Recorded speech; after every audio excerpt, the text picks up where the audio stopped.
আসসালামু আলাইকুম। আজকে বানাবো পেয়ারা মাখা। এই জন্য এখানে নিয়ে নিয়েছি তেঁতুল, চিনি, কাঁচামরিচ, লবণ। আর এখন পেয়ারাটা ভালো করে কেটে নিব।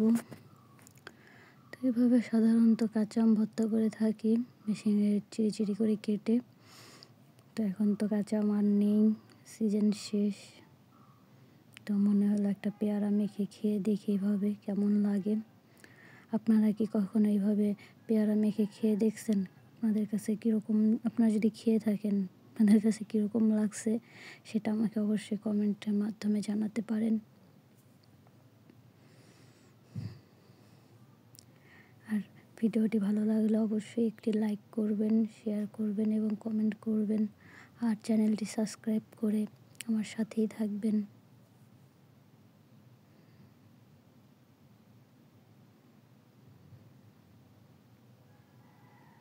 আর আপনারা কে কোন জেলা থেকে আমার ভিডিওটি দেখছেন অবশ্যই কমেন্ট করবেন।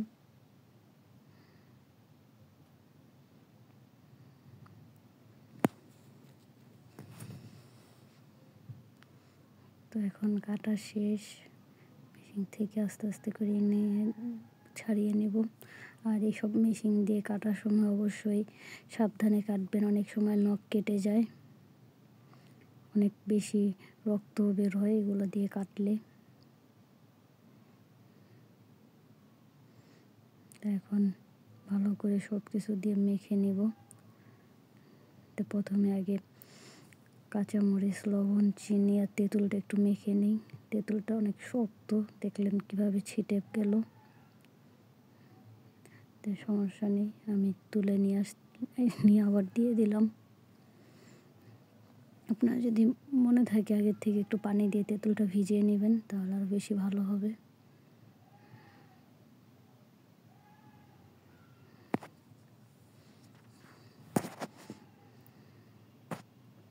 দেখে কি আপনাদের খেতে মন চাচ্ছে?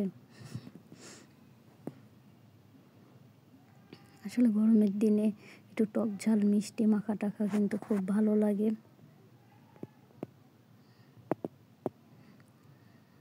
তো আপনাদের কাছে আমার এই মাখা ঝাঁকার ভিডিওগুলো কীরকম লাগে আমাকে কিন্তু কমেন্টে জানাবেন। তো এখন ভালো করে সব কিছু একসাথে মেখে নেব।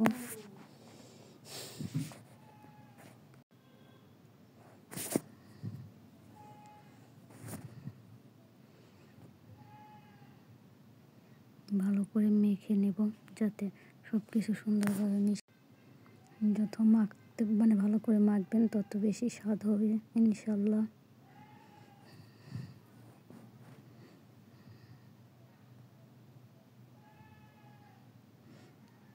এখন সবগুলো এক জায়গায় করে নিলাম।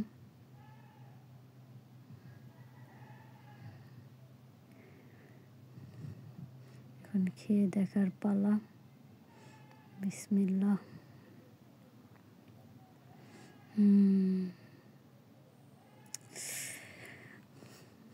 অনেক ইয়াম্মি হয়েছে। আপনারা অবশ্যই একবার হলো এটা ট্রাই করবেন।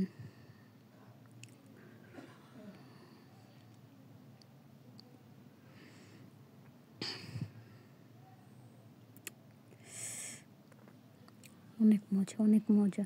আমি তো ভাবতেই পারিনি এত মজা লাগবে এভাবে মাখলে। তো ভিডিওটি যারা দেখছেন সবাইকে ধন্যবাদ। আল্লাহ হাফেজ।